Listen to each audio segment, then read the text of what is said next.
What's up? This is Rebel Radio. What up? What up? This is DJ Newmark. This is Peanut Butter Wolf. It's your boy. It's okay. Keep checking out Rebel Radio. Rebel Radio. This is Rebel Radio. We're in the place right here. Rebel Radio is going down. Would you say Rebel Radio? Oh, wait. Let's do it again. Rebel Radio. What's up, Rebels? Welcome back to Rebel Radio. I'm your host, Josh Levine. My guest this week is Lay Youth, house producer, making some of my favorite kind of R&B house tracks lately. He blew up a few years back with an unofficial remix of Cool featuring Cassie Ventura, and he's been making sexy music since then. He's going to tell us some of the lessons that he's learned along the way in his career, going through some serious challenges, lawsuits, all kind of stuff, kind of finding his way as an artist and reinventing as he goes. He's got some great lessons on how he stays focused on his end goal. And now let's hear from Lay Youth.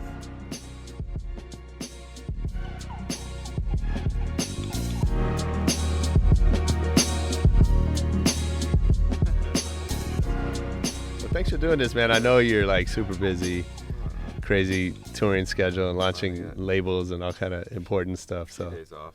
That's cool. Yeah. Dope. Well, I'm excited to have you on, man. I've been following you, from Dennis, who was our first guest on the show. Really? Yeah. He kicked me off. He's kind of intimidating to listen to, like, talk, because it's like kind of like I'm like, oh shit, I can't talk like Dennis. I'm like, he's so like he just speaks so perfectly. He's got that radio voice. Yeah, he has amazing radio voice. For sure. So I've done radio shows with him, and I'm like, Dennis, man, I sound like an idiot compared to you. Like you like. I think that's what he wants. Yeah, he wants to make us all look bad. And then, just learning more about you, man. First of all, I love the music that you're making. It's like, it's my kind of music. Thanks, brother. And it's so funny with like, there's so much good music today, I think, but it's like finding that stuff that really speaks to you, and there's like, so anyway, I'm excited to learn. Thanks, man. All about how you make it happen. Yeah. We're gonna learn together. Nice. Dope. I don't think about it that much. Is that right? Yeah. But I think I have a lot to talk about. So yeah, that's funny. I mean, I think you could kind of overthink it, but like it sounds like you just sort of let it happen.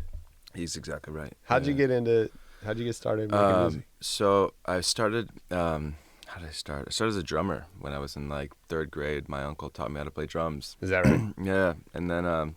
Were you like, before you started playing, were you into music as a kid? Yeah, or? I was like always into music. Yeah. I used to like just listen to the like pop radio. Uh-huh. I remember thinking like one of my earliest memories was that I would hear the first time I remember sitting in my bedroom listening to music and being like, oh, this song is so good.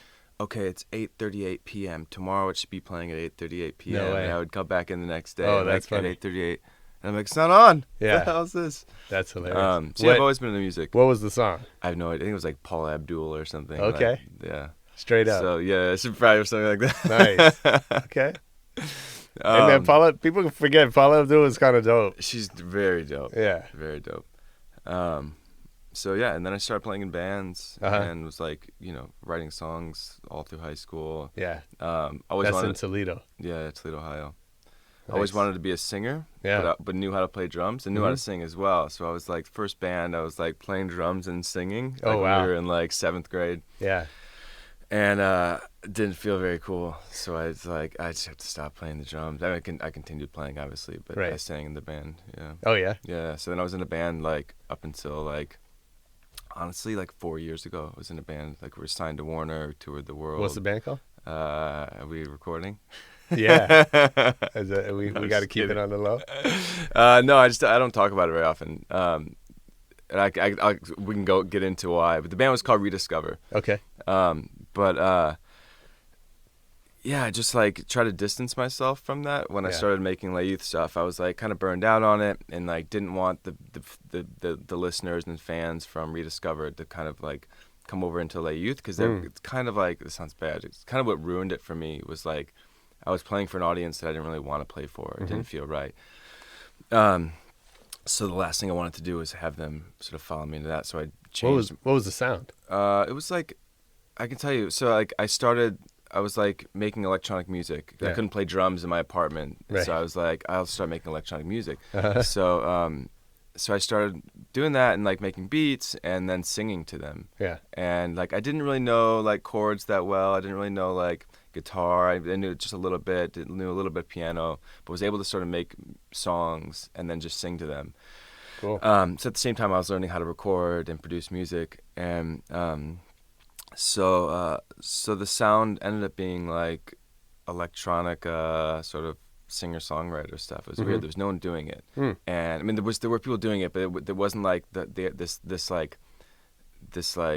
bedroom producer thing was new. Like nobody was doing that. Nobody's making like beats and singing to them and like trying to go this route that I was taking the music, and so I heard what song was it? I think it was the Cher song, and I heard the auto-tune thing. I didn't know what it was. I'm like, what is this, the vocoder? What the hell is this? Yeah. And so I did some research and found out that there's this hardware version of this Antares auto-tune. This is before the software. It was meant to be used in a studio. Oh wow. And I bought it, and so I started singing into that, and I was like sort of doing this like auto-tune voice thing behind electronic music. Yeah. And started playing some shows and was playing with certain bands. I don't want to say what bands they were, but they like were like, "Oh, how are you doing that? How are you doing that?" And I told them how I was doing it, and then of course like they've fucking skyrocketed since then, and they're still doing it to this day. Yeah. So we can kind of guess who that might be. Yeah, right.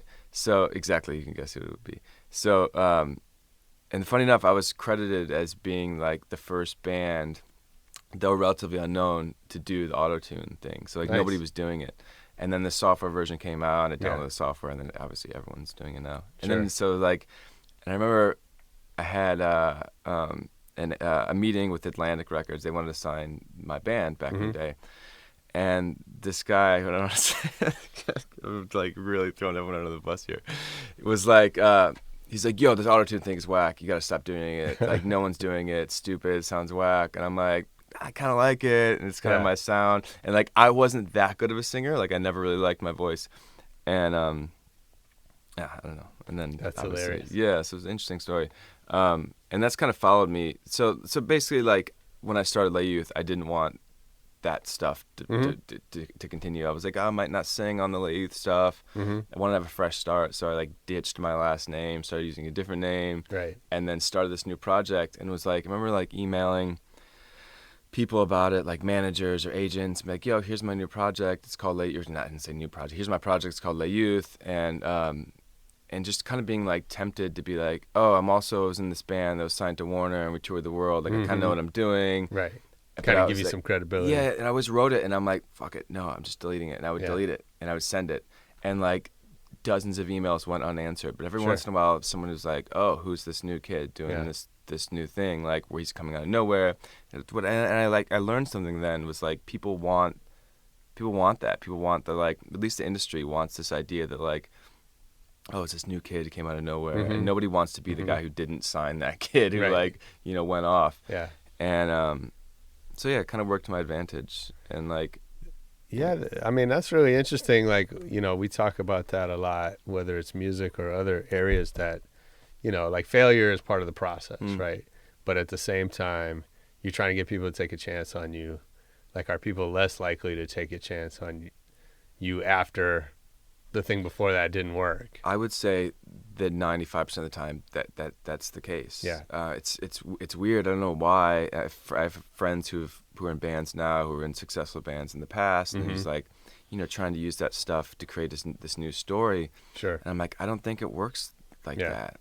I don't know. I don't know why. Yeah. All I know is like people stopped responding to my emails in my last band, and I'm like, nobody gave a shit anymore. Right. And all of a sudden, I wasn't that new kid who came out of nowhere. Yeah. And I don't know. And it's like reinventing myself was like one of the greatest things I ever did. And I tell people all the time.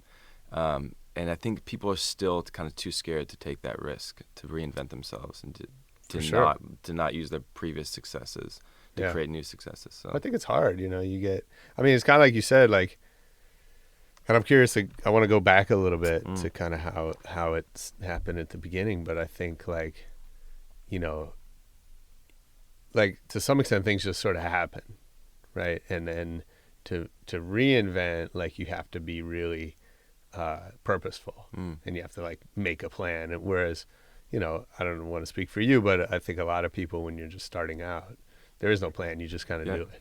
Yeah. Right? And you're in third grade, and then next thing you know, you're making records Mm-hmm. and like so. But go back to that for a second. Like, how did it become a business? From It's being funny. from playing drums in third grade, like where was the point? I've been getting that question a lot.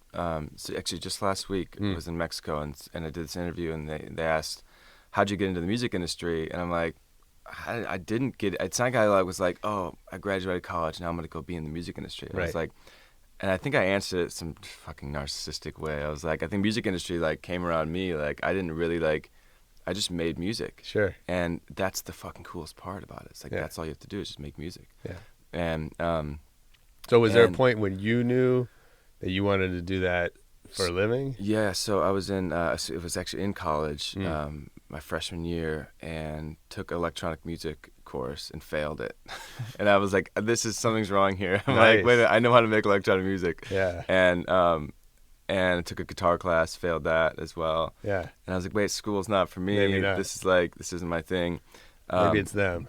So I dropped out, and 6 months later, I'm like touring the country, signed to Warner. Like, Wow. it was like pretty fucking cool. Yeah. And every like cool thing that's happened for me, it's been when I took that risk. Do you know what I mean? Like when you Yeah. actually just take that step and you just do it. And people are scared to do that, and I get it. Like it's scary. Sure. But with practice, like eventually, the more risks you take, the less risky each risk feels. You know what I mean? Absolutely. So I was in college, failed the course, dropped out, was like, I'm gonna do this. And I remember like I guess to some degree I didn't realize I was joining the music industry. I just knew that like I wanted to make this my job. I want to go on tour. I want to like have a band. Yeah. So I added a guitar player, and we started making these songs, or he started recording guitar to these songs that I already written, and then we just started pushing them out. And within like a month or two, labels started coming forward. Nice. And so yeah, it was like it wasn't ever like a struggle for me in that sense. It wasn't a struggle to like make the music industry care about the music. The best part about the music industry is they care about music. Right, sure. It's like that's their job. Yeah. So I don't know. I just think it takes like a little bit of like wit and obviously good music. I mean, that's an interesting point, right? Like, I think if you talk to a lot of like aspiring musicians, right, there's all this emphasis on like getting discovered. And I think, that's probably not where the focus belongs, right? Right. I mean, there's an industry that's set up to discover you. yeah, exactly. Right. So first and foremost, you have to make good music. Right. You don't stand a chance if you don't make good music. Yeah. And then from there, it's like, yeah, it takes a little bit. You got to be smart a bit. You have to like try new things, and you have to like do smart things. And it was just like last weekend I was talking to this guy who's starting this label, and he's like, oh, we want to do this thing where we, like all the people who follow our label, like we let them get a free download and blah blah blah. All this thing kind of these plans set up for like getting music to their own people. Yeah. And I'm like, yeah, but you're not getting new followers. Right. You're just giving the music to the people who already follow you. Yeah. And they were like, oh. And this plan they'd been working on for like 2 weeks, like I just crushed it in seconds. Yeah. And like I'm like, I didn't mean to do that. So it's just like talking. Yeah. And so I think like you just need to like think about things and like what's the end goal? Where are you? And reverse engineer it. Yeah. Just go backwards. You want to be on tour by next year. Right now you've only written one song. Right. What needs to happen in those steps? You Sure. don't just write one song and then go on tour. There's many steps need to happen. Start from the end and just reverse engineer it. Yeah. I got to And- tell you a quick story. Yeah. I started my career interning at Motown in A&R. And so I was answering the phones for these 3 A&R guys. And people would call up to talk to Michael Jackson, like literally, even though he wasn't there and he wasn't even on the label at Yeah, the of time, course. right? It was Jackson 5. It was like 2 decades since he had been on the label. But Yeah. people would call, like, can I speak to Boyz II Men? Like they're just sitting around waiting to take calls. And then That's amazing, we actually. would just get these crazy phone calls. But I'd say 3 or 4 times people called to audition. Like they would call, they wanted to schedule an audition, right? We want to come in and sing for you, whatever. And it was my job to tell them no. And then but a couple of them just started singing on the phone. Yeah, They're like, sure. I'm like, yeah, well, we can't really do, and they just start singing, like, and I just thought it was funny at the time. That's I amazing. was 19, I didn't know anything, but now like you can appreciate the passion and just the like drive, the hunger that people had. Yeah. But to your point, like there was no plan thinking about like Right. no one's gonna listen to you on a telephone. And then There was the one guy who probably didn't call in, went back into his bedroom and like wrote a song, and it was like, I'm gonna do this the right way. Right. And Exactly. it's like exactly. and it's like sometimes I think like it's good that there are people who like work like that, and like 'cause Sure. that's just like kind of weeds out the other For sure. people. Then every once in a while you get this one person who kind of sneaks through who made it from doing some weird. Yeah, I mean, right, exactly. It's like lightning strikes, and then yeah, and that's what's great about the world, right? sure. It's like it should Yeah. never. No one should fuck with that. It should always be able. Someone should always be able to Exactly. like call a phone and sing a song Right. and get a record deal. totally. Um, So did you like? How did you come to understand that? Like you talk about like having an end goal, working your way back. Did you know that from day one, or you know what's funny? I would be lying if I said I didn't watch a YouTube video where the guy said that a Nice. motivational thing. Yeah. Yeah. So it was like, well, first of all, my parents are incredible. They're incredibly supportive, and Yeah. I wouldn't be anywhere without them. Yeah. I think a lot of people can say that about themselves. And so rad parents, super smart. But yeah, I watched this video. There was like, it was like ending my last band. It was kind of, I knew it was getting close to being over. Mm-hmm. And when I say band, I just mean like I was deciding to stop. I wasn't sure if I wanted to continue doing it. right? It was kind of going through this time where like I was starting Lay Youth. I didn't know it was Lay Youth. I didn't know it was going to be Lay Youth. Mm-hmm. And didn't really have direction. And I just watched some fucking motivational video. No and way. I was like, oh, that's pretty great. Yeah. And it was just some guy in his bedroom talking about reverse engineering this goal. Yeah. And I'm like, that's genius. That's perfect. And it was at least something that like got me up out of bed, whether it works or not. It was at least something to like to cling to. And I think we sort of need those things to like always fall back on. So I always had a plan to fall back on. I could always go get that piece of paper out that had my goals reverse engineered on it. So yeah, and it worked for me. But it was like, it's like the band was ending, didn't know what I was going to do. I didn't have any money. I was fucking completely broke. Yeah. Living in like a 1-bedroom apartment in like North Hollywood, not very stoked on things. I can get into it later, but I was also being sued by my guitar player from my last band at the same time. Yeah, it was the craziest moment. It was craziest like month, I would say. Yeah. The lawsuit lasted 2 years, but it was nearing an end at this month. It was like this month that I'm referring to was like it was coming to an end. It's like didn't know what I wanted to do. Hadn't really started Lay Youth yet, and made this track called Cool, and fucking put it out, and woke up the next day from labels who wanted to sign it. Yeah. And was like that was history. And then it was like won the lawsuit, got signed. Money problems gone, on tour, and it was like boom, boom, boom, boom. It was like couldn't have been a more magical. Like it was actually a week. I'm saying a month. It was like a week where all this shit kind of came together. That's a good week. It was incredible. Yeah. It was life changing. So what does that do? What does that do to your head?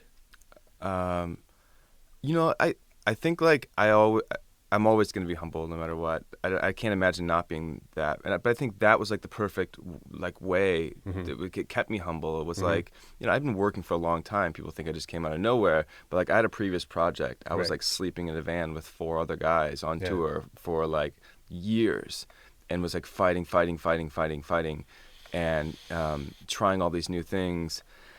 And, like I paid my dues, as they say. You look at like some of these other guys who just like came out of nowhere, like fucking is a bad example, like Bieber, for instance. Like he's totally fucked. He's gonna be like that for the rest of his life. Right. And the poor guy like doesn't know really what it's like. Not that he hasn't paid his dues in his own ways. Yeah. And I'm sure he has an incredible story.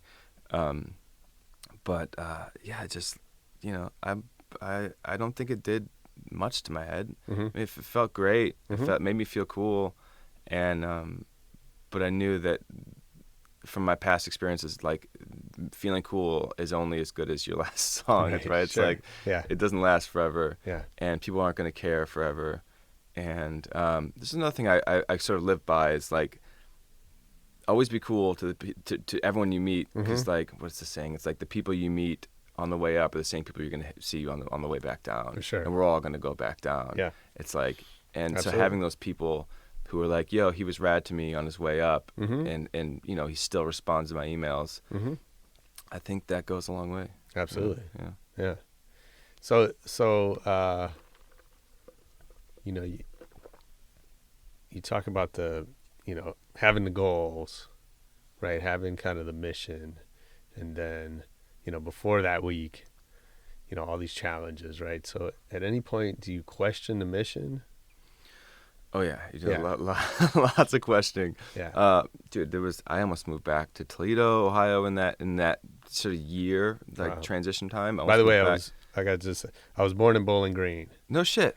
so I don't really have ties there. My dad was in school. Bowling Green wasn't that far. No, But I mean, Toledo was like the city. I mean, I played Bowling Green at Howard's. You ever go to Is that right? Howard's Club H? no, we moved away when I was 2. Oh, It you was just were my okay. dad was he was Yeah, getting yeah. his PhD at Bowling Green State, and That's so hilarious. I have a small connection. Crazy. You've never been back though?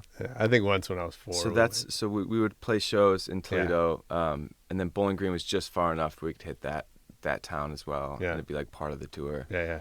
But those were like the rowdiest shows. Well, it's good to know, like, I've often thought like how fortunate it was that we moved to California, and like my life would have been very different growing up in Bowling Green. Very different. But it's good to know that somebody from that area is like, you know, on the right path. That's great. There's not many of us. I wouldn't have had to necessarily be a farmer or right. whatever. Yeah. do out there. Yeah, some of my best friends still live there, so Yeah. I can't talk. No, about I'm that. not hating on it. I just, like I said, it's so different than where I ended up. What was I talking about? No, I was asking about, you know, what happens when you question. Yeah. So I was talking. I almost moved back to Yeah. Toledo.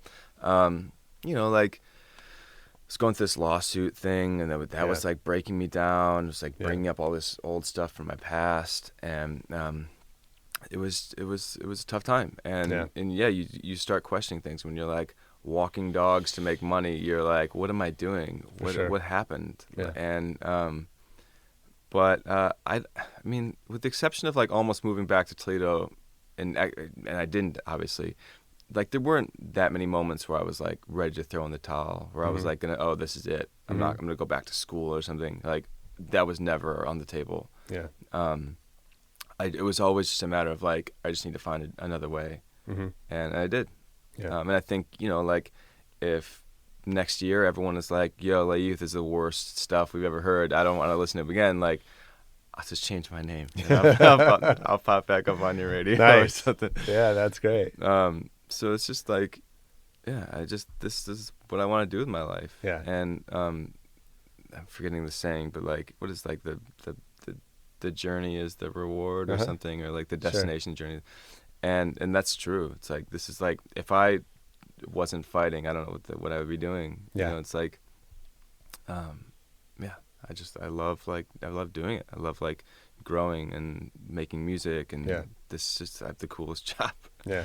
So I mean, it strikes me like, you know, all these struggles. I mean, obviously somebody suing you, that's a very real thing. But like so much of this stuff is like, we just do it to ourselves. It's all in our heads. Right. And I think, you know, meaning like, you know, when good things happen to us, we tell ourselves whatever story about that. Either it's because we're so fucking amazing, or because there was some, you know, forces that conspired to help us, or whatever it is, right? It's not, and it's right or wrong, whatever, you know, and the same thing when bad thing happens, right? But I think it's so interesting, you know, how you navigate that in a way that works for you. That is really interesting. I hadn't thought about that. And you can't, you know, and the work you do, like, you know, when things aren't going right, you can't just work harder to make better music. Like that's not, I don't mean to say, I mean, it's hard work. Not that I've ever done it, but I've seen it from afar, and right. But it's not like this song isn't good enough, I need to work harder. Right. You don't swing the sledgehammer that much harder to make the song better. I think people do think that though. which is crazy. Yeah, you know, like I was just listening to this podcast with this guy was talking about people like who think that like, oh, I'm really successful. I have this business, and I can thank myself. And we sort of like don't consider all the people that we should actually be thanking, such as parents or friends or those people you meet on your way up. Absolutely. And yeah, you're right. I don't spend a lot of time thinking about things like that. Yeah, probably a good idea. But yeah, right. I remember like when I was just starting like the lay youth stuff before I knew it was lay youth, I got into meditation. I knew like I needed to clear my head. I was also going through this lawsuit and needed to like what kind find of meditation? some mindfulness. Oh, cool. Yeah. So I would just like, you know, sit there for what felt like hours, just like trying to clear my head and be able to like actually produce music while also dealing with this other stuff going on in my life, and being broke and like all those things can really fuck with you. Yeah. So yeah. So now, thankfully, we're past all that, and I know, you know, Cool kind of opened that door in a lot of ways, and then you know you've made a lot of great music since then, and that continues. So now, what's thinking about that reverse engineering? What's the next goal? So actually, what's funny is I've like exceeded the reverse engineer part. Like I'm past the part of like I'm kind of like, where's the next step? What do we do now? Yeah. Which is awesome. So I haven't really thought much about that. I just kind of going like day by day and sort of like goal by goal. And so for now, I want to obviously like follow up the success of some of the previous songs that I put out, and I don't want my job, my life to end. I want this this thing to keep going. Yeah. So that's a big motivator for me. It's like to sort of just keep the fire going, which is kind of weird. It's probably maybe not the healthiest way to be like operating. You know, I think I keep talking about these like videos. You guys probably think I'm like sitting home looking for motivational videos. Dude, or something. I think YouTube is an amazing resource. I wish we had it when I was a kid. Right. Yeah. But this video I saw was like, you know, don't think about, maybe it wasn't even a video, I don't remember, but it was like, don't think about like, you know, like being on that yacht like 2 years from now and like being famous and having songs on the radio. Just focus on like what you need to do to get there. So focus on like the music, focus on making great music. And I think that's so true. Yeah. And I think what can happen is like you have success from something and you start like that fucks with your head and you start thinking about like, oh, I want to be on the radio again. I want another top 10 single. And that's your motivator, and that messes with the music, obviously. Like when I made Cool, like I didn't know what I was doing. Wasn't like trying to be on the radio. I didn't think it was going to be on the radio. Yeah. And I just was making music. And what's even funnier is like the next song that came out was actually a song I'd done previous to Cool, and that did even better on the radio. Which one was that? It was Dance With Me. Oh yeah. So I actually made that before Cool, but it came out in reverse order. Nice. And that was like number 8 on in the UK on the charts. It was like. It was just wild. The fact I'm like here, like in a taxi in the UK, like in London, like listening to this song I made, like having no idea what I was doing. That's great. Yeah, it was really weird. So like, sampling TLC nonetheless, and like this doesn't seem right. So let's talk about music for a minute, because you know your sound, like I said, it's definitely like my kind of thing, but you know it draws on a lot of what I would call like classic. You know, house and R&B, and you know, kind of pulls music and ideas from, you know, other times into today. And so how'd that happen for you? Like, I think I've always gravitated towards like the underground stuff and stuff that people aren't doing, stuff that I'm not hearing. And I don't know, it's just like how I'm built. I wasn't even really a thought like, oh, I want to do something that no one else is doing. That's just always what I do. Sure. So when I got into dance music, like I was like, that's this kind of stuff I gravitated towards. And then when it came to like sampling, you know, putting in a vocal sample into my track, it was like I drew from the stuff I knew, and that was like 90s pop radio, which is like the Paul Abdul stuff like we talked about earlier. It's Yeah. like I'm like, oh, I know a great vocal that would sound dope on this. Yeah.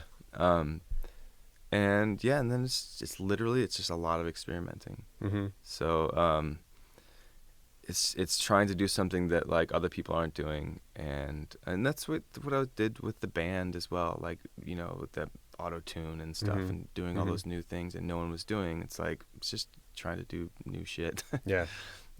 Because at the end of my life, like when I look back on what I've done, I'm gonna be way happier knowing that like, yeah, maybe I wasn't the one who dominated and was like at the top and really capitalized on something, but at least I was like, you know, at least I was there at the beginning and like did what was real to me and what was cool to me. Yeah. Let's talk about homework. I know you. So you launched a label. Yeah. So I want to take back the goal behind homework is to take back the power is essentially of my own control of my own music. So I have a lot of music that hasn't been out, and so this label structure where I was waiting like 9 months for a track to come out. Luckily, I was able to get out of that deal, and the goal was always to sort of create a label or some way of releasing my own music. Nice. And then also to create like a brand and but it's essentially the reasons why people start labels in the first place is kind of we're into music. I want to create like a home for music, and create a collective of artists that I believe in, that I think is going to change the world and change music. And that's what I'm doing. And I have like all these friends that are like, even in Southern California, like that are just making amazing music.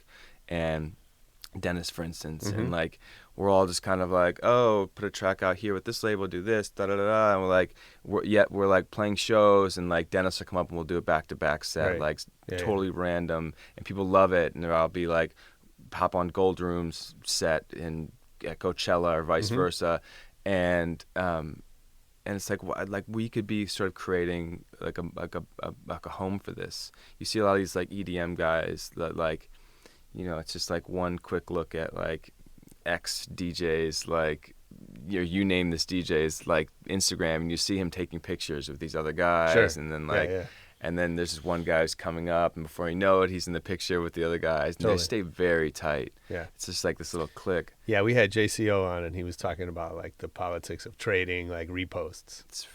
It's just killing it for me. I'm not into it. One, I mean, the SoundCloud dream is kind of dead, I think. That's over. That's just where like the business kind of fucks with the music. You know, it's like they just can't avoid it. But it's funny you mentioned that. Like Cool is a perfect example. I had sampled someone else's song and like didn't credit her in it. Like just called it my track. And but again, it was totally like under the. I didn't know it was gonna do anything. Yeah, sure. But yeah, I mean, like, you know, I can't complain that much because that track did come out, and I didn't have to credit Cassie on it. And, you know, Dance With Me came out and didn't have to credit TLC. Oddly enough, those are both UK releases where, you know, through the UK label kind of understands dance music a bit better than we do here in the US.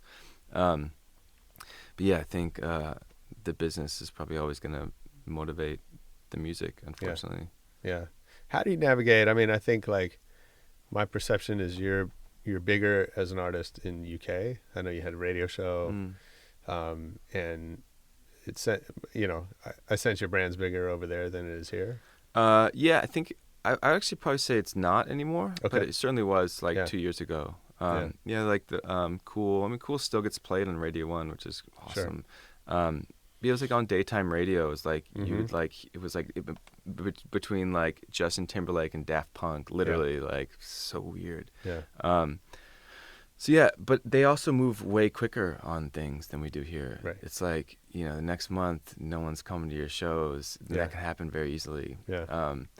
And you know, like, yeah, I think for a while it was bigger, and there were things going on, and but the idea of like it's just incredibly stressful, like trying to follow up success there and trying to stay relevant. I'm sure. And the fact that I had like 2 top 10 singles I'm totally stoked on that. And to be able to like at the same time that was kind of, you know, slowing down the U.S. was picking up, Mm-hmm. and I'm happy. Yeah. Yeah, that's great. So I mean, the goal is to follow up things there, but like the idea of like, oh, each single needs to do better than the next, like that will fuck with your head. Sure. It's crazy, and Yeah. not many people have been able to do it. Yeah. I can only think about like Duke Dumont. I think Mhm. is maybe one of the, like, as far as dance music goes. Mm-hmm. He's done a great job. Mhm. But you know, he also lives in the UK. He understands the culture there. Right. And when I made Cool and Dance with Me, like I said, like I didn't know what I was doing. So how is it important to spend time like in the market?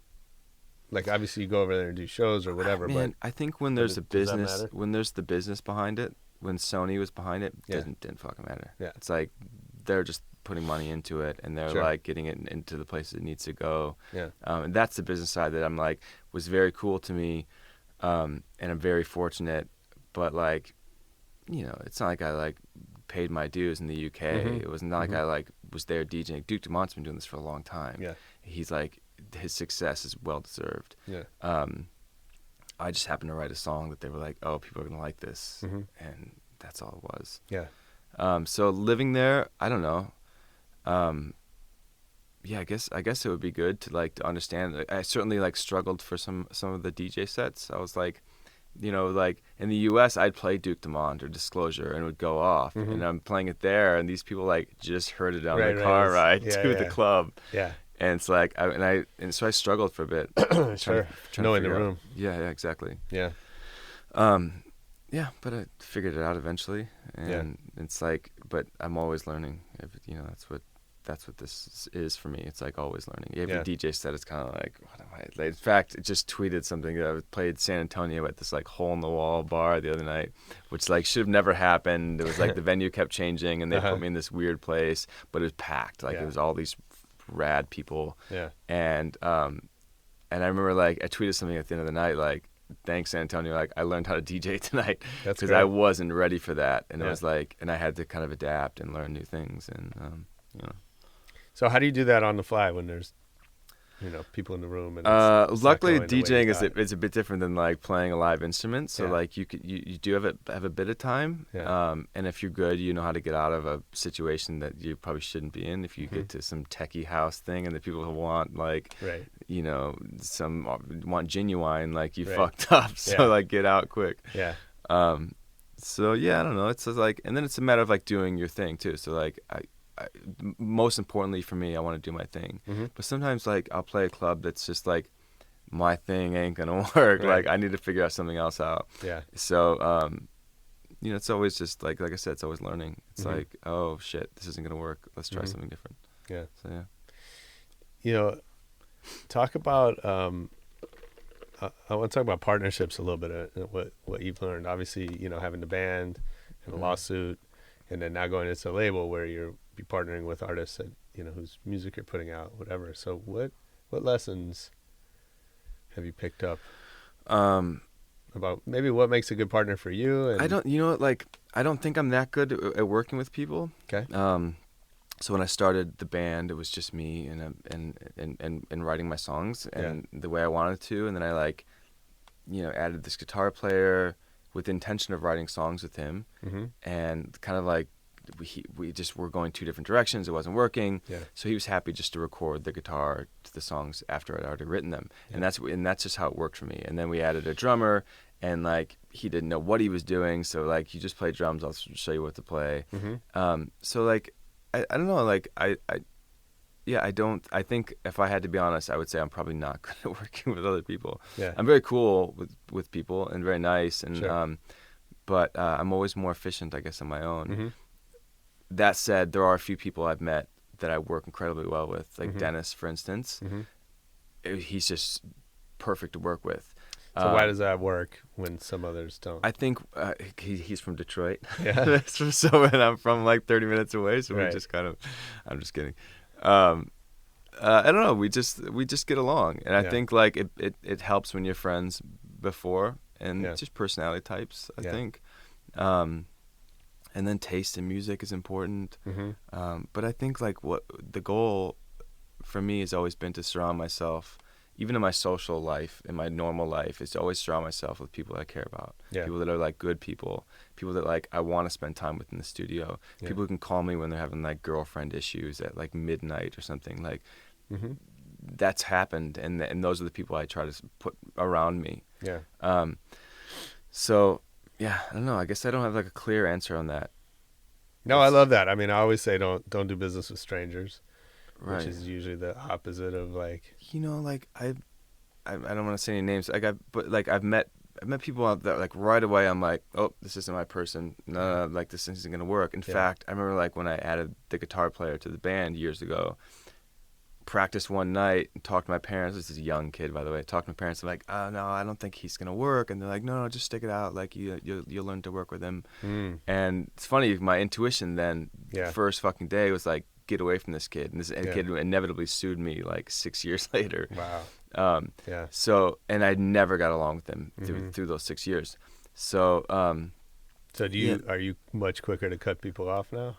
I'm just much more hesitant to let them in the first place. Yeah. And so there's people like in the last year that I've met that I'm like, probably not my kind of guy. So you're just creating boundaries. Yeah. It's just being like, oh, I can work with you in this capacity, but like this kind of stuff, like it ain't gonna work. I think that's so hard to do, man. It is because people can be sneaky. You don't for sure. you don't really know. Yeah. That's just the risk, right? That's just what that comes with it. But if you can identify those people right away, that's the move, I think. Going back to that experience, is there? I'm just thinking of people who might find themselves in a similar situation. How do you avoid a lawsuit, or is there sometimes it's just that was a crazy story. I know we can get into it. Do we have time? How are we doing? Yeah, let's hear it. I'll make it fast. Yeah. Okay. So they're gonna kick us out. Oh, it's fine. Yes. I definitely want to hear. He just I'll make it quick. When I moved to LA, when I left Toledo, I knew like he wasn't gonna come with. He wasn't gonna want to come with. Yeah. He was going through his own personal stuff. So I said, hey, we're gonna need to let you go. And he was like, thanks, I appreciate it. I actually needed this kind of freedom. Cool. Everything was cool. I moved to LA. Some rumors were going back to Toledo that I was making all this money from the band, and when in reality I was in a massive amount of debt. I bought all the gear, I bought all the lights, all the stage stuff, the van, the trailer, the merch, like everything. Yeah. And not only that, I wrote every single song without a doubt. And that's what I had to. So basically, these rumors were going back. Like, oh, Wes is making all this money, blah blah. And I went back to Toledo to play a show. Like I'd lived in LA for like a year and a half, maybe at this point, maybe not even that long. And played the show, got off stage, and some guy came up with this packet and was like, "Are you Wes Quinones?" Literally, had just jumped off stage, taking pictures with people. Yeah. And I was like, yeah. And I remember making a joke, like, "Are you serving me papers?" And then just kind of laughed and said, "Fuck off, man," and just kind of like threw it in the merch bin. Didn't think about it. And the next morning, I woke up like, oh, what was that dude? That guy gave me that pamphlet. What was up with that? I walked out to the van, opened it up, and I was like floored. Wow. It was like this dude was claiming he wrote all the songs. Yeah. He had gone. I never copyrighted my music, so I just didn't give a shit. Right. And he went back and in this like time didn't know what was happening. Had gone back and copyrighted all my music. Claimed that all I did was add lyrics. Oh wow. And that he wrote all the music and the melody. Yeah. I mean, he basically like did the things you need to do to win a lawsuit about songwriting. Like he had an attorney. So I had and I was living in LA at the time. And it was, for whatever reason, like I had to get an attorney in Ohio, right? For whatever kind of the lawsuit it was. Yeah. And he had all these like he was like bringing up all these old people from my past, saying that they could all verify what he was saying. So basically, I had to get a lawyer from Ohio, who's a great friend of mine now, and fought this lawsuit for like a year and a half, 2 years. And got declaratory judgment, like didn't even need to go into court. And yeah, it It was just That's painful. It was painful. Like destroyed a lot of relationships in my personal life. There were some sure. friends that knew that was happening that weren't like saying stuff to me, and like that sucks. dude, a lot of nasty stuff came out of that. Yeah. So what did that teach you? I mean, obviously, keep people out if no, you know. It did teach me something about the music business. It taught me that like people will always surprise you, and to trust your gut, and to like just get shit fucking signed, do contracts. You just have to. Yeah. Luckily I was able to go. I found a demo of every single song. There was 32 songs he was claiming, and I found a demo of every single one, showing that like I had written it before he had even heard it. And that's how I essentially won the case. And that's great. Music law. Like that's how it works. Yeah.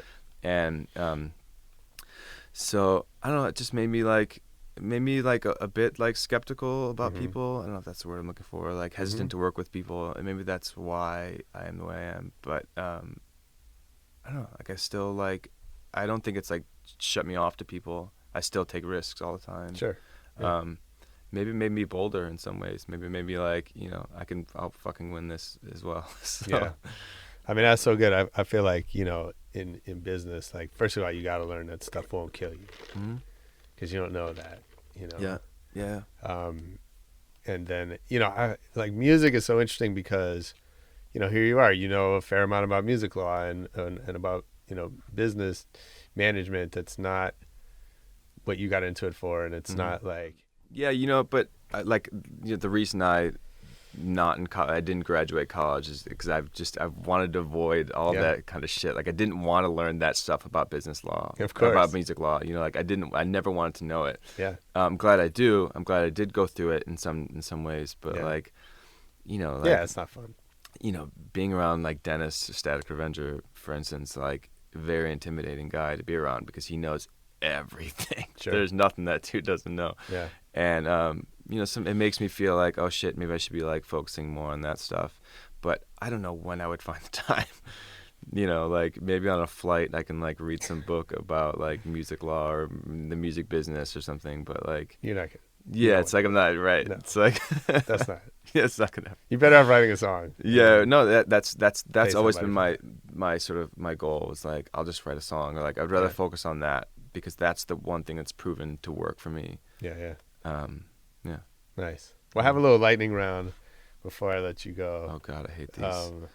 We'll make it easy, and you can say pass if there's anything Okay. that we don't care about.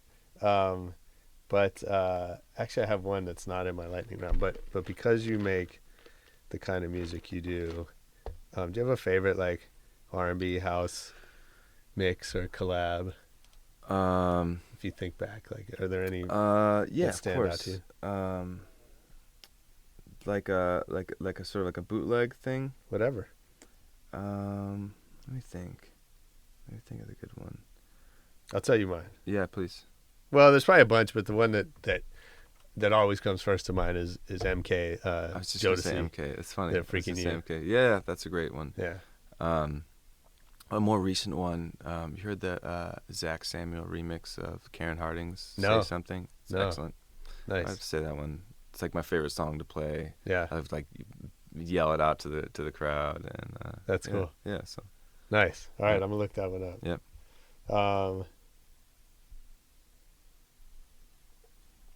Okay. You might have already you might have an easier time than you think on something. We might have gotten some of this. But what's something you used to believe and then decided you'd been wrong?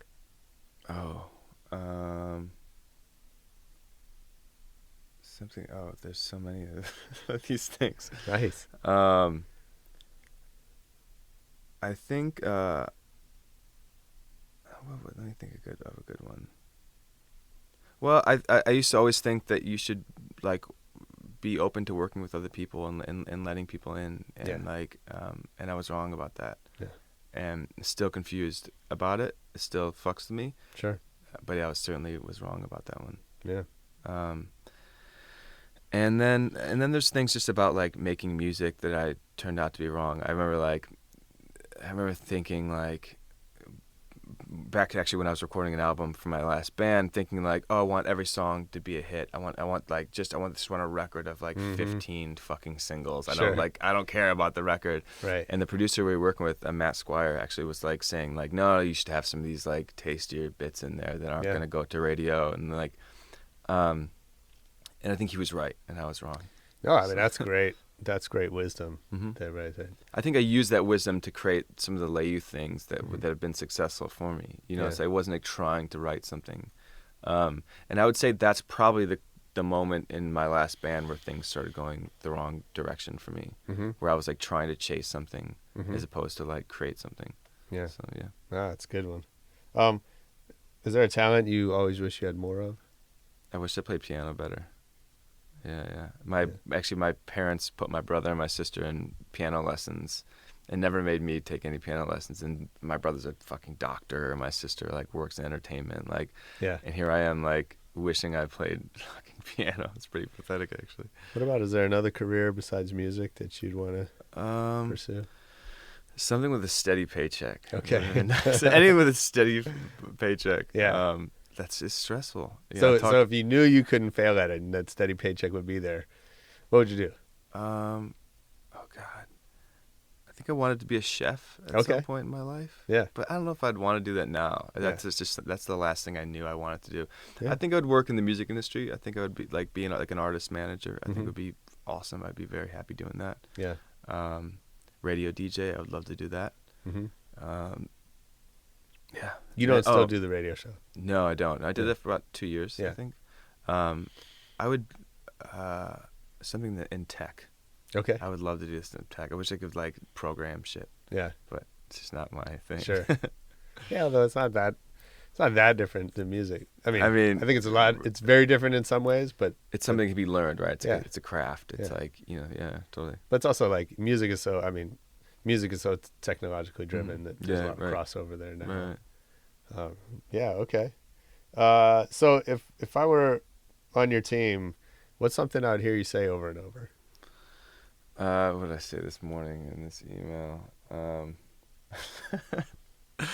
Sometimes I write these emails and I'm like, oh God, I probably came off as an asshole. And like, I sent off a couple of emails this morning and I went for a jog and I'm thinking like, I gotta go back and tell these guys I'm sorry. Sometimes I say things like, it's more like of this idea of like, come on guys, like what's going on here? What are we doing here? Sure. Come on, like, I probably picked that up from Dennis actually. Yeah, I'm sure. But I don't know. I just I don't get a Saturday and a Sunday. Right. So why does the rest of my team get a Saturday and a Sunday? Yeah, that's fair. I don't know. It's kind of unfair, actually, to be honest. But it's the idea of it's like when your like manager has like an away message or hey, I'm out of the office for the day. I'm what? The one that kills me is when the voicemail is full. God, it's terrible. It's terrible. Yeah. Yeah. It's hard waiting for other people, right? And I think it's one of the toughest things to do, especially when you're the type of person that just is used to just making shit happen. Yeah. I mean, I've had managers in the past that have been terrible at responding to emails. I mean, with just like 70% of the emails would be unanswered. Yeah. It's like that just doesn't work for me. Yeah. Like we're all doing this for the same reason. Like let's all just work hard. And if you can't respond to emails, like maybe we just shouldn't be working together. If you don't have the time to work with somebody, like you're just gonna end up fucking with them or holding them back or something. Absolutely. Am I cussing too much? No, okay. No, totally fine. I just feel like we're like having a conversation and I'm like forgetting that the microphone. No, it's totally cool. We like it that way. Good. I was gonna say I saw some self-development, book or video, whatever, that said like it was like the definition of growth is it's the amount of time it takes you from when you send that email to when you realize like, oh shit, I could have. Oh, that's great. Right? That's good. So, okay. Like, it's never gonna go away. Yeah. But like you might catch yourself faster. Yeah, it's funny. Yeah, that's great. I'm glad you said that because I literally pressed send and then went on a jog this morning and I'm like, okay, I have 20 minutes. I need to leave and come to this, and I'm like jogging and I'm like, oh God. Yeah. Why did I do that? Yeah. I didn't need to do that. I didn't need to do that. That's funny. And that's exactly that's good. Who would you be excited to learn as a fan of your work? Cassie. Nice. I'm just kidding. No, she's like never commented on. No, Cool. nothing? Not. I think like I did this interview with MTV actually, and I was like, oh, I think she probably hates it because she doesn't like even acknowledge that it exists. Wow. It's fine, whatever. Yeah. Yeah, it'd be cool to know like this someone I sampled like cared that I sampled them. Like, Yeah. TLC hasn't said anything. Yeah. Actually, the original version of Cool had this Missy Elliott rap part towards the cool. end of it. Yeah. And they were like, nope, get that out. Yeah. She was actually like, I read an email where she was like, ain't happening. Right. And we're like, Sony tried to give her some more money for it. And they're Wow. like, no, Yeah. she doesn't want it in there. Yeah. So I tried to like sneak it into a mixtape once and they even caught that. Wow. Got it taken down. Yeah. So I'm like, damn. Huh. I'm just imagining Missy Elliott like just searching Lay Youth's profile. Like, Probably somebody on her behalf. But, yeah, Right. That's funny. right. Do you collect anything? Just like any random things Yeah. collect. I'm into like music gear stuff. So I buy a lot of gear that I Yeah. never use that just Right. sits in my studio, like Sure. show off to friends. And then for some reason I'm into buying headphones, like but not for DJing. You and Dennis.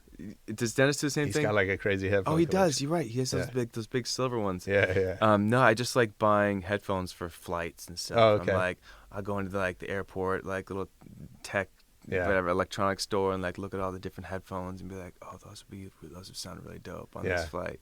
It's so stupid. I I'm kind of like, get what that. do I don't buy them, but I see them, and you're like, oh yeah. Then you forget you have like. Yeah, but I have same- like 6 pairs in my bag behind me. Yeah. Yeah. So Nice. I'm not, but yeah, I don't like collect comics or Uh-huh. records or anything. I've tried to start a record collection. Did a terrible job. Yeah. I don't feel like I have time, and I'm so driven by the things that I'm so motivated rather by the things that I'm actually into, the things that are gonna like provide a future for me, and like that's all I just to a flaw. Sure. I think, but that's all I think about. Yeah. Are you a big reader? I'm not. No. I'm the worst reader because I don't read at all. You got YouTube videos. Say what? You have yeah, YouTube videos. YouTube's, but like my brother's a reader, my parents are readers, my sister is, and like all my friends are. It doesn't feel very cool to be like, no, I don't read. I wish I did. Do you read? Yeah, I'm a yes. How often? But I do you can't read? make music. But how often do you read? Well, so I'm a big audiobook. Oh, you're doing listener. audiobooks. I Yeah. just downloaded my first audiobook Did you? last week. What'd you download? Somebody made me do it. I'll tell you right now. Actually, my aunt was like, "Oh, you need to do this." It was like, and it's probably not even like an actual story. It's just, oh, I'm not signed in. But it's like, so if I ever did read, it would be like motivational stuff. It wouldn't be like read a story. Like, I'll just watch the fucking movie when it comes out. Like, Yeah. That's so shitty to me. I do. No, I mean, I like to read, but there's no time. Yeah, right. So audiobooks gets me in the car, on the bike, at the gym. That's you know, excellent. all those times when there's no way you could read. I mean, I do podcasts. Yeah. What? I do. some What do I favorite do? podcasts? I do Criminal. So that one's cool. It's like talks about like crime and shit. Yeah. And then what are the other ones actually? So I just started like listening to them on Spotify. Strangers. Mm-hmm. The Moth. I love the Moth. My wife and I go to the live events. They're probably in LA. Yeah, they come to LA like 3-4 times a year. Crazy. So good. Yeah. Yeah. That'd be fun. It's a blast. And then Savage Lovecast, Dan Savage. So yeah. Yeah. Those are good. Yeah. Nice. What about movies? What movie do you think you've seen the most? What did we just saw something last night? What did we see last night? Oh my god, we see a lot of movies. That's Yeah. like have you seen Hell or High Water? Have No. you seen that? I never heard of it. Hang on, I will. The guy who did Sicario. Oh, Did you okay. see Sicario. Yeah. Excellent movie. Yeah, it was great. So wait, if you think back, what movie do you think you've seen the most in your life? Ace Ventura, Pet Detective. Nice. Definitely watched that like dozens and dozens of That's times. a good one. So last night we saw Deepwater Horizon with Mark Oh, okay. Wahlberg. Cool. I was telling my friends, like, looks scary. they thought I was making it up. A movie called Deepwater Horizon starring Mark Wahlberg. It's like, oh, that's funny. No, it's a good one though. Yeah. Yeah, and the other one was Hell or High Water. It's great. And then I just saw Sully, which kind of freaked me out. 'Cause Oh, it's about, yeah? like airplanes I crashing. don't want to watch and that. It's cool. I fly too much. No, yeah, Right. but it was okay. It actually like makes you feel better about it for Oh, some yeah? reason. Yeah, because it's like, well, one, they all survived. Right. Sure. And learning like all the sort of like redundancies that are Uh-huh. in airplanes to sort Yeah, of make yeah. sure that kind of shit doesn't happen. Yeah. It helps. So There's a great, I know you're not a reader, but audiobook of Outliers, Malcolm Gladwell. okay. It's a great book. There's a lot of just like fun shit that you'll never use in your life, Yeah. but it's interesting. But there's a chapter on plane crashes, and he explains the science, like how they keep planes from crashing. Yeah. And the the rare occasions when that doesn't work. But Have you ever it actually made me like feel better about it? better. Have Yeah. you read about this is crazy. I was like super into this. How to survive falling from airplanes. There's actually like things you can do if that you're right? falling Yeah. out of an airplane. There's Yeah. certain things you can do to like dramatically raise your chances of survival. Yeah. People have survived. It's not just- packing a parachute, is it? No, that's the first I haven't one. tried that. But there's people who literally have survived just straight falling like No way. full velocity and have survived it. Wow. Just like shouldered it and just like obviously not just shouldering like on, Yeah, but like sure. you can hit hills. You can like you Wow. avoid water surprisingly. Really? You aim for like trees can help you. That sounds If you're painful. falling with like flight gear, like you're still attached you, to your like- seat, you have a Right. better chance Yeah, of yeah, sure. survival. Just crazy shit. People have like survived some pretty amazing things. James, let's get that YouTube. Let's find that. All right, last question. Favorite DJ of all time? Ooh, DJ or music producer? One of each. Okay, one of each. Favorite producer is MK. Uh-huh. Favorite DJ. Who was that? Dorley. Nice. Yeah, Doorly. Yeah. Yeah, I just had like a blast watching him DJ. I don't know him, but I've seen the name. He's it's And kind you're of the like first to bring kind him of up like on here, so that's kind of dope. like watching him. I'm like, oh, I'm doing this all wrong. Really? Shit. Yeah. I used to go home and practice. I love that. He's really good. Yeah. Yeah, I love that. Yeah. Although most every DJ I see makes me Makes feel that me- way because I'm not. a Yeah, good of DJ, course. But, Yeah. but yeah, that's cool. Yeah. Dude, thanks for this, man. This is Oh, so thank much you, fun. man. Cheers. Fucking great lessons. Yeah. Appreciate you sharing these stories. Of course, man. Dope. Hopefully you guys can edit that into some usable. No, that's piece. awesome. How does everybody find you online? Layouth.com would be the first place. Yeah. But then, just Facebook. I don't know. I think everyone can just Google it now. Yeah, I know you're on Yeah. tour. Yeah, the homework tour. When you coming to LA? Already played LA. You just played LA. Yeah, 2 weeks ago. Played Yeah. the Roxy. But I'm playing LA again October 29th with The Magician at Exchange. Dope. Yeah, it's going to be a good one. Nice. Yeah. We'll be there. Cool. Rebel Radio gets in free. Actually, Yeah, you have to all- pay. yeah. But either way, just come, pay the money, Yeah, man. tip your waitress. Cool. Thanks, dude. Thanks, brother. Yo, that was my man Layouth with some great stories. Come see him in Los Angeles on the 29th. If you do, send us a tweet. Let us know you'll be there at Rebel Radio Net, and we'll look for you at the show. Peace.